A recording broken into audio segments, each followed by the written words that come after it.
What school won't tell you? Lesson 9. Intellect and rationality. Hi guys. Many people wonder about the actual meaning of life and what they should do with the time that is given to them. While some search for the answer in religious, irrational teachings and imagine a paradise at the side of an imaginary God after death, others search for the purpose of life in professional fulfillment and in the acquisition of material goods.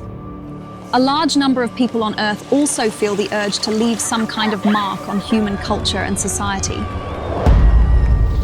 That may include creating offspring or forging works of art, or any creation or action intended to bring them immortal fame. However, none of these endeavors represent the actual meaning of human life, as they are evidence of an exaggerated ego and a general lack of knowledge in relation to the creation energy teaching. So what is the point of human life? In short, the purpose of life for any life form, no matter if we are talking about plants, animals, or humans, is in fact a constant development. In the case of humans, this is the evolution of consciousness, the development of intellect and rationality, and the associated striving for wisdom, love, harmony, and equalizedness. Of course, this life goal can only ever be achieved up to a certain point within a single lifetime, which is why we should actually speak of an ultimate culmination point, for the reachability of which requires countless lives that are lived again and again, always as a new human being. That has nothing in common with previous personalities, apart from the fact that the human beings in question are animated by the same creation life energy form on their evolutionary journey. We have explained in great detail what life, death, and the new life, as a completely new personality, are all about in our Lesson 7. There is a general misunderstanding on Earth about the concepts of intellect, rationality, intelligence, and stupidity, which is why it is important to clarify these first. The term stupidity can best be explained as inadequate thinking. Stupidity or inadequate thinking is something different from the way psychology and philosophy, etc., explain and judge it, because stupidity has nothing to do with a human being suffering from a disease of consciousness. This is wrongly referred to as mental illness. Being stupid or having a limited consciousness or any form of inability to make decisions, form opinions, behave and/or act, nor is it an inability to think, develop, or reflect.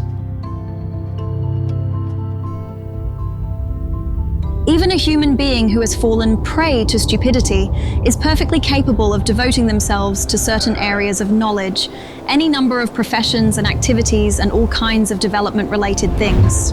This human being is capable of learning everything imaginable in a good way, as well as being creative and achieving great things in all kinds of areas, such as all fields of technology, all kinds of sciences, lifestyle, electronics, digital technology, natural history, biology, astronomy, etc., and to achieve great things.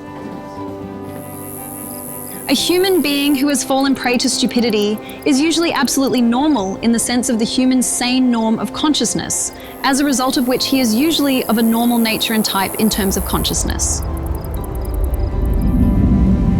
In the entirety of stupidity, that is, inadequate thinking, it is also to be said that a human being can have fallen prey to stupidity, both specifically in regard to a certain single aspect, as well as generally to anything and everything. In any case, there are no limits to this because it points, contrary to the disciplinary claims of psychology, as well as to various claims of psychiatry and various other clever sciences and so forth, to no impairment of consciousness, nor does it have anything to do with these fields impairing IQ.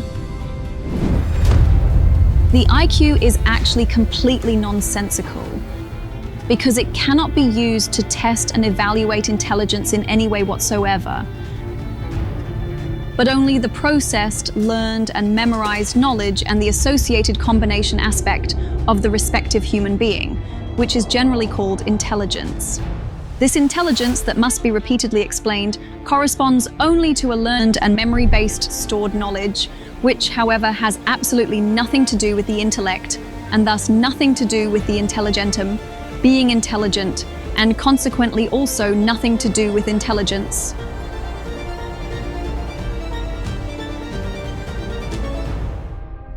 Intelligentum and intelligence have no connection whatsoever and encompass very different values, yet this is totally unknown in the very flawed earthly psychology teachings, psychology studies, and thus in the entire psychological field.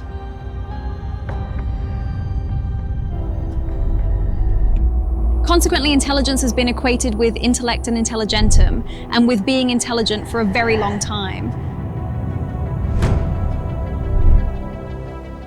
Intelligence is merely the human ability to abstractly derive moments stored in the memory as knowledge, from which connections are then unconsciously made in a combinatorial way, which are, however, not consciously perceived because due to the lack of important facts of knowledge and information, these cannot be comprehended and realized.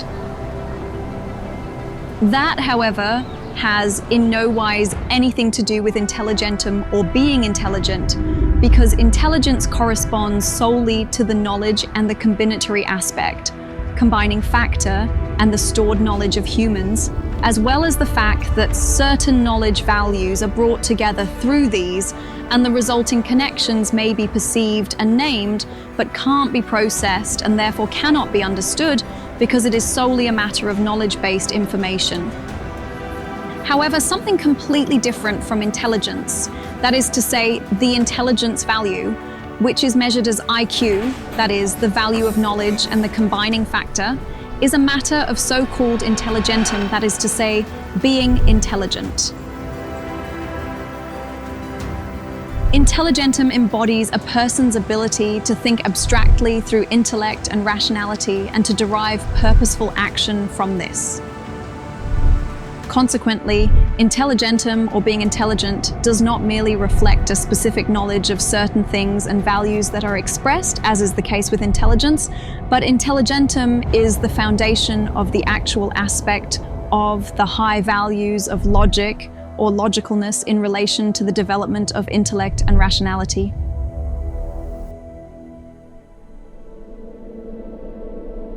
Contrary to intelligence, the intelligentum, or being intelligent through logic, intellect and rationality is an abstract way of thinking, and the ability to think with a purposeful, rational, and reasonable, intelligent reasoning and cognition. And only through this intelligentum, a clear and valuable formation and processing of ideas, as well as rational and reasonable action and respective behavior, etc., becomes possible. All of this happens without intelligence, which merely collects and stores knowledge, and relates in no way to intellect and rationality, and thus also has no energy and power, nor any influence on the development of thought, action, and behavior. An extremely high intelligence, that is to say, an extremely high level of knowledge regarding general knowledge or any forms of professional or specialized knowledge, and so forth and so on, means in no kind and wise that the human being in relation to their worthy intellect, that is to say their intelligentum, that is to say their being intelligent, is highly developed.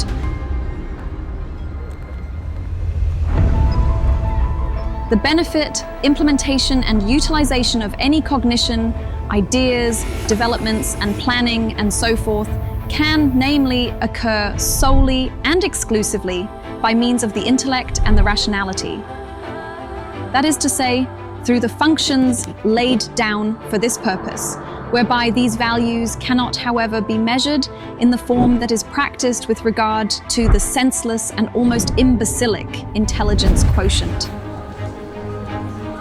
By means of such a method, it is supposedly ascertained, by means of IQ scores and IQ scale, to what extent the human being is talented, and so on. Such an absurd scale is, for example, the following, which actually represents an insult to every normal human being who is intellectually and rationally normal and therefore not in any wise consciousness impaired.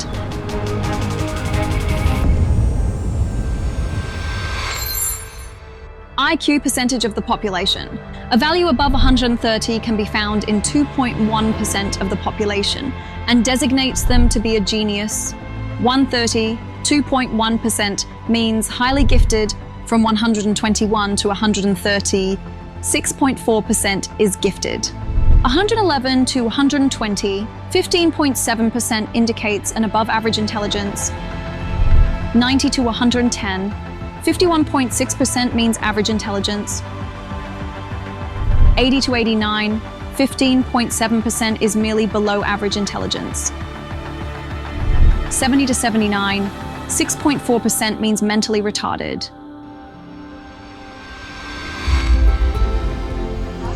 These nonsensical psychological assessments have fundamentally nothing to do with the abilities and capacity of the human intellect and rationality, but are merely related to the knowledge of intelligence, which is absolutely inferior to any use of abstract thinking, reasoning, and cognitive abilities, as well as the energy of thought and its power. This is because only through the use of intellect and rationality can one gain knowledge and insight. Only those resulting values can eventually lead to a fine, sharp, and well-trained intellect, intelligentum, or the state of being intelligent. In fact, stupidity manifests itself in the affected human being due to a lack of intellect, rationality, and intelligentum, which subsequently leads to a lack of intellectual talent. This stands in contrast to the claims of science and psychology that neither intellect, rationality, nor intelligentum are affected by stupidity. And since stupidity basically is nothing more than an underdevelopment or non-development of intellect, rationality, and intelligentum to a certain extent in relation to a certain thing, or several of them, or in general, it is therefore very much a disadvantageous fact related to intellect, rationality, and intelligentum. This then manifests itself as stupidity, which means, quite simply explained, that without thinking, things and actions are executed, behaviors are carried out, views and opinions are held, chatters are made, ideals are pursued, unreal fantasies and lies are believed, and actual reality and its truth are disregarded, and thus thoughtless and uncontrollable mistakes are made that cause harm in one way or the other. And all these thoughts and actions, any behavior of this kind, talks and opinions, as well as all beliefs are called, precisely because learning to control thoughts and feelings, as well as perception and cognition of them, is impaired to the point of impossibility, and therefore it is impossible to determine what is right or wrong. Hopes and wishes, or some false inspirations and imaginary sensations come into play as well, which trigger false aspects of movements and modes of observing and considering. And this is exactly what we are talking about in all the explanations, which focus in particular on with regard to the erroneous religious belief delusion, which can only arise through the failure to learn and develop the factor of perception of true reality and its truth. Rationality and intellect form the ability to grasp and recognize a thing, an object, and thus an existing fact, as rightness and truth, and to judge and understand it as such, as well as to line up and fit existing facts and objects into each other in logicalness in such a way that a truthful cognition arises from it, which in further and deeper rational processing forms knowledge that becomes the wisdom through the living of what is experienced. Rationality and intellect are a fundamental factor and a power that is given to humans in the inner nature and structure of the creation, energy, and material consciousness from the very beginning of human creation. Depending on the nature of the material consciousness, whether it is limited in its activity or fully functional and therefore sick or healthy, the concept of rationality and intellect also manifests itself. A material consciousness that is obfuscated in its activity is therefore not able to unfold rationality and intellect in sufficient form such that one can speak of normal rationality and normal understanding. Intellect and rationality are, through the impairment of material consciousness, more or less disadvantaged in their activity and ability such that smaller or greater differences in the cognition capability appear. It is therefore obvious that rationality and intellect can only work perfectly, or almost perfectly, always according to human understanding, and produce cognition when consciousness itself is normally developed. A normal development of material consciousness therefore guarantees a high level of rationality and intellect, which in turn produce high levels of cognition.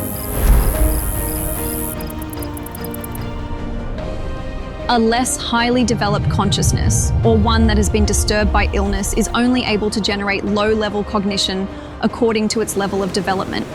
Rationality and intellect are also what make thinking possible in the first place, which of course is shaped according to the level of development of the material consciousness.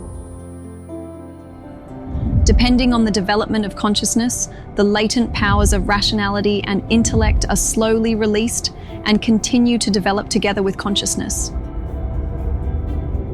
At first, these processes are only very minimal, for the beginnings of the development of rationality, intellect, and consciousness are protracted.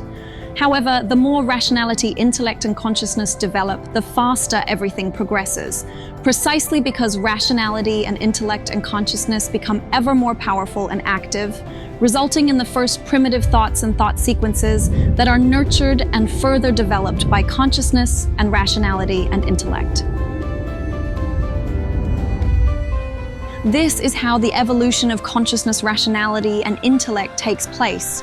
And the higher consciousness, rationality, and intellect develop, the greater and more powerful the cognitions, knowledge, and wisdom gained through rationality and intellect become, increasing the strength and power of the consciousness, which stores in its memory everything and anything it can get hold of. Rationality and intellect are two of the most important evolutionary factors of material consciousness and have been latently present in it from the very beginning of human creation, as its inner nature and structure and that of the creation energy form.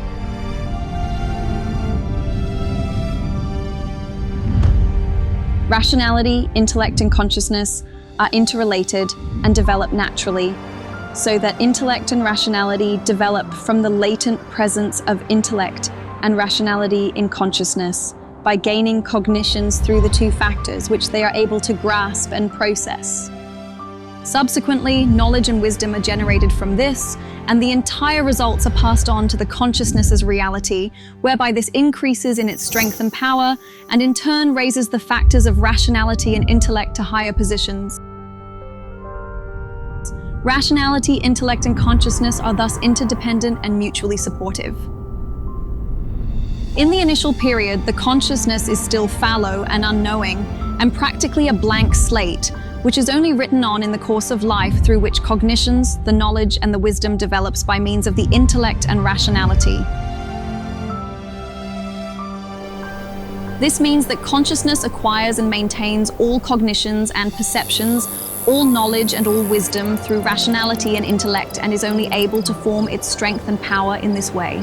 Rationality and intellect are therefore, even if they are only latently present in the primary development, to be found in the first place in the development of cognition, because the entire development of consciousness runs through them, which is the storehouse as well as the receiver and transmitter and transformer of all power, and might that arise from cognitions, knowledge, and wisdom.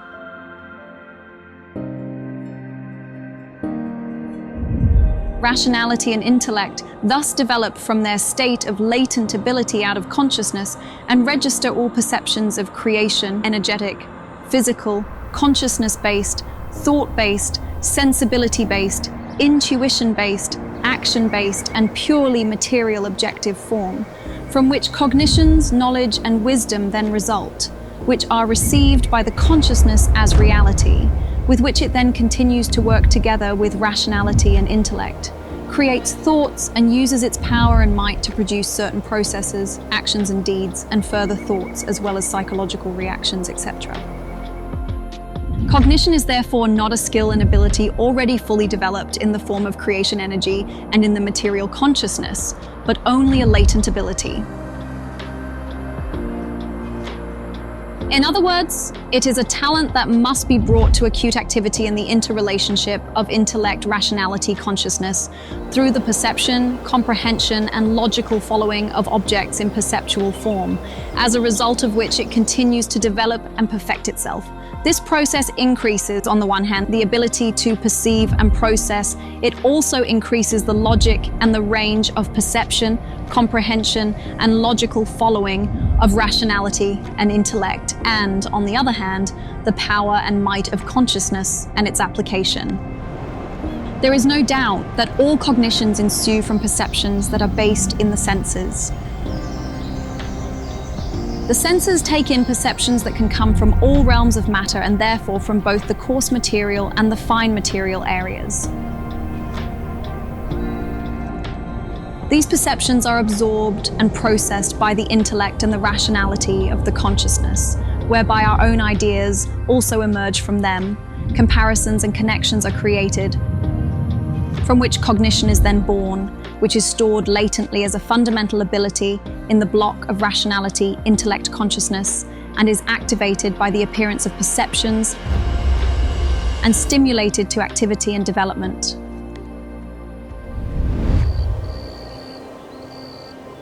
Without prior perception of some object through the senses, the rationality, intellect, consciousness block cannot form cognition. Because in fact, every cognition is preceded by a perception of some kind.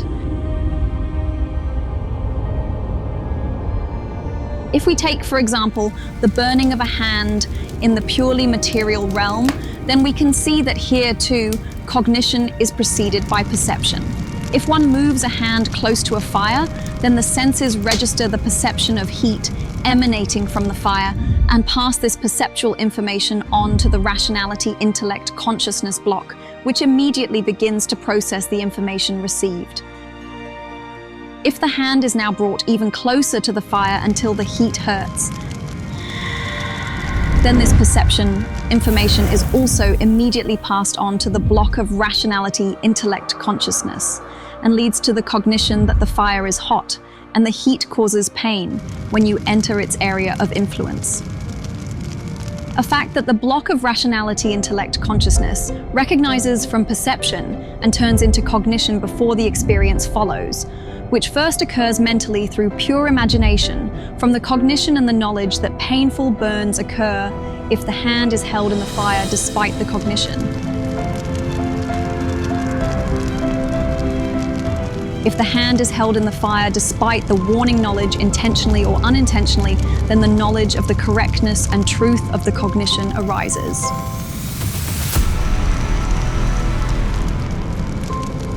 The next step is to experience the truth as a living experience, which means that the burning of the hand by the heat of the fire is registered as an experience and thus turns into wisdom. As the process occurs in the purely material realm, every process happens in the immaterial realm just the same. Only the form of the state, material or immaterial, is different.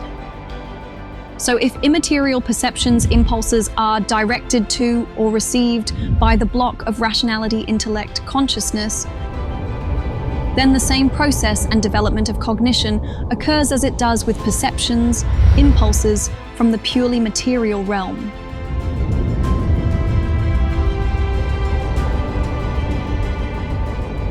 It is therefore evident, which must be explained time and again, that no cognition ever arises from an experience, but that every experience is derived from a cognition. And it is equally evident that no cognition can ever be made without a previous perception,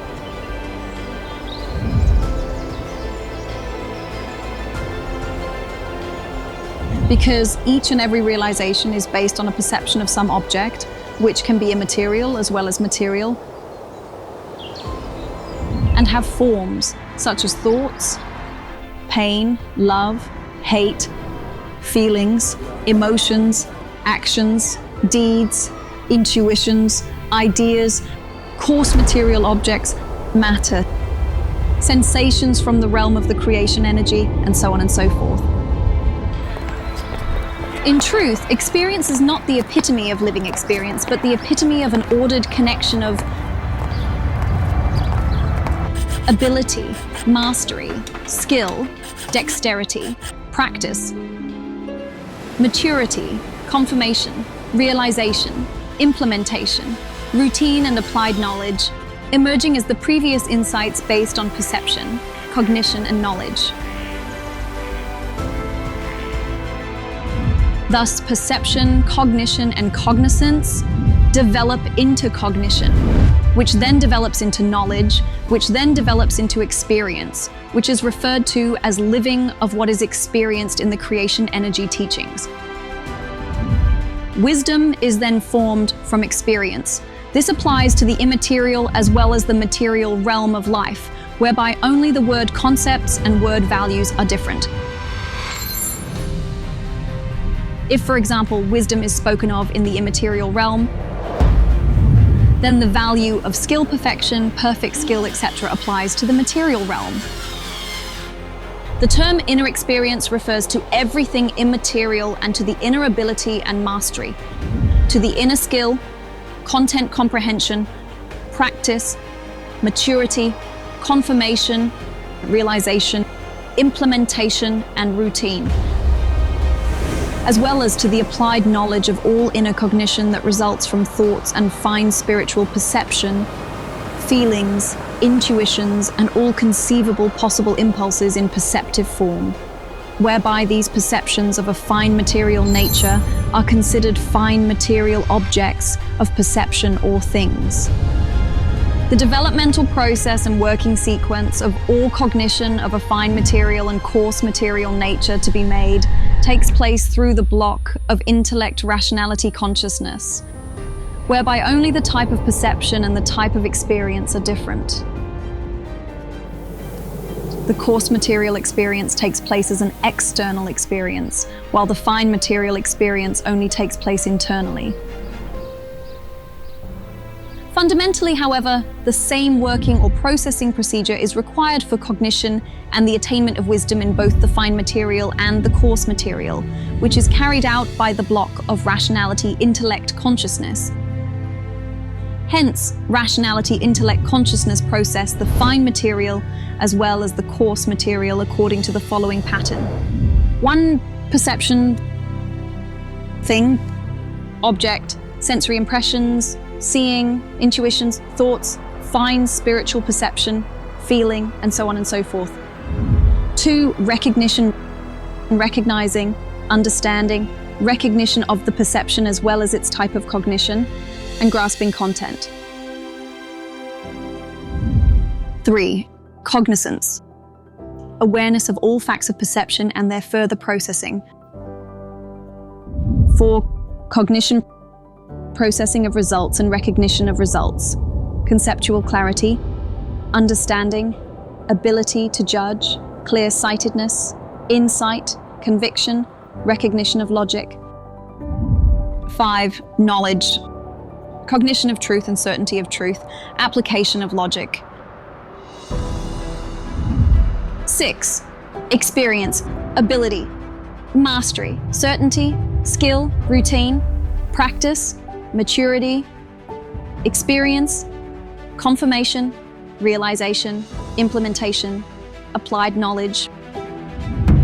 7. Wisdom, perfection, fulfillment, quintessence, completion, perfection of ability, absolute certainty, completeness, perfection, flawlessness, and so on and so forth.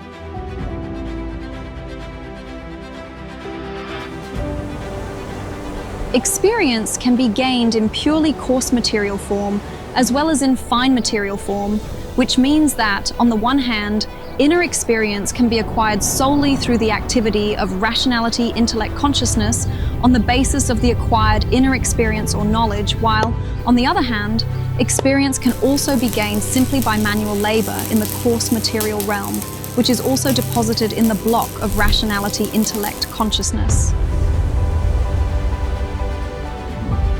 This means that every cognition and every experience, no matter what kind, is stored in the block of rationality, intellect, consciousness, so it can be saved in memory for future retrieval at will, given the memory is in good form.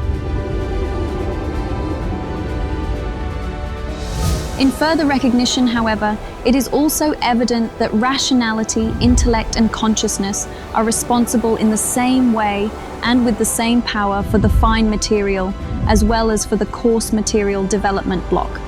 Perception, recognition, cognizance, cognition, knowledge, experience, wisdom.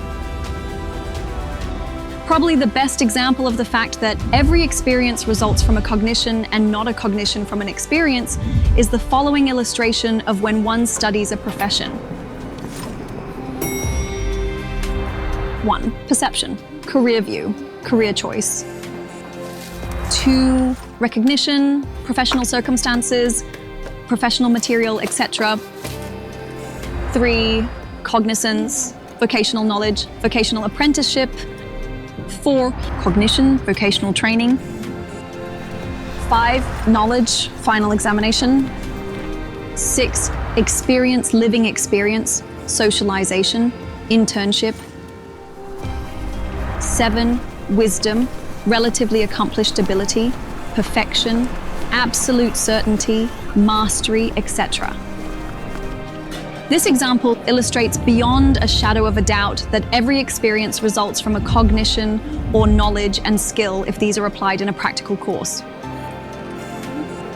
This practical training can, as shown in the occupational example, occur purely material or in a fine material form only through the block of rationality, intellect, consciousness, which has the ability to make and evaluate independent experiences in itself, whereby the inner experience originates. Consequently, the living experience that is erroneously regarded as experience is of a completely different nature. The experience of a feeling, a sensation, a thought, a deed, action, situation or thing, and so on and so forth entails that a perception is gained from the living experience, which is either taken in through the senses or directly through the intellect, rationality, consciousness block and processed further into cognition, cognizance, and knowledge.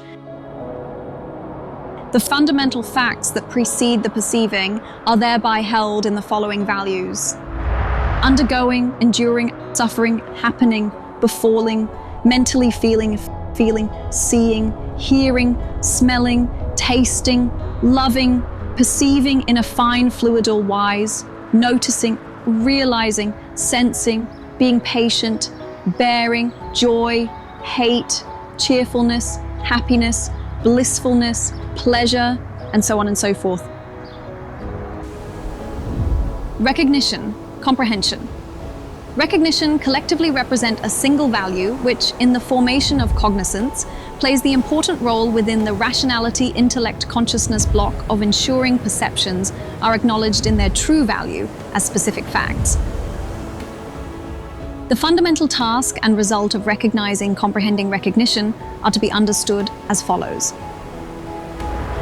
determining, comprehending, imagining, make cognizable, to make explicable, identifying, viewing, assessing, insight, understanding, comprehending, interpreting, penetrating, seeing through, unraveling, seeing, rounding off and make comprehensible, and so on and so forth.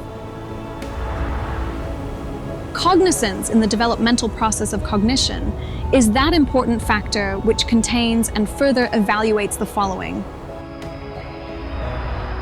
ability to understand, power of recognition, viewing capability, ability to reason, power of comprehension, power of insight. Cognition is the perception, recognition, and cognizance, as well as the repetitive process of understanding all facts, which is based on the following values: clarity of definition, rationality, intellect, consciousness, clear view, insight, viewing, understanding and comprehension, clarity, clear comprehension, clear-sightedness, logic recognition, and so on and so forth. Knowledge results from the further processing of cognition and is founded upon these values: pure understanding, certainty of truth, recognition of truth, application of logic, conviction, enlightenment, and so on and so forth. Experience, or the living of it, results from the repetitive developmental process of perception, recognition, cognizance, cognition, and knowledge, whereby the repetitive process itself, from which maturity and practice results in likewise repetitive sequences. The actual experience being named in these following values: ability, mastery, certainty, skill, routine, practice, maturity, confirmation, realization, implementation, applied knowledge, and so on and so forth. Wisdom is the quintessence of the entire learning process of the rationality intellect consciousness block, which is expressed in the following values by means of the creation energy teaching. Absolute full development, inner fulfillment, completion, perfection of skill, absolute certainty, completeness, accomplishment, flawlessness, absolute understanding, absolute skill, absolute liberation, absolute harmony and equalizedness, perfection, venerability, sublimity, and so on and so forth. Thus it shows that in these matters, much unknowledge still prevails on earth, partly by means of ancient philosophical teachings and religiously conditioned irrational teachings. Further information on this subject can be found in Billy's book, Teaching of Truth, Teaching of Creation Energy, Teaching of Life, as well as in the Creation Energy Teaching Letters. Subscribe to our channel for more interesting topics and click the bell to be notified about our latest publications. Until our next installment, when we'll again reveal much noteworthy information, What School Won't Tell You.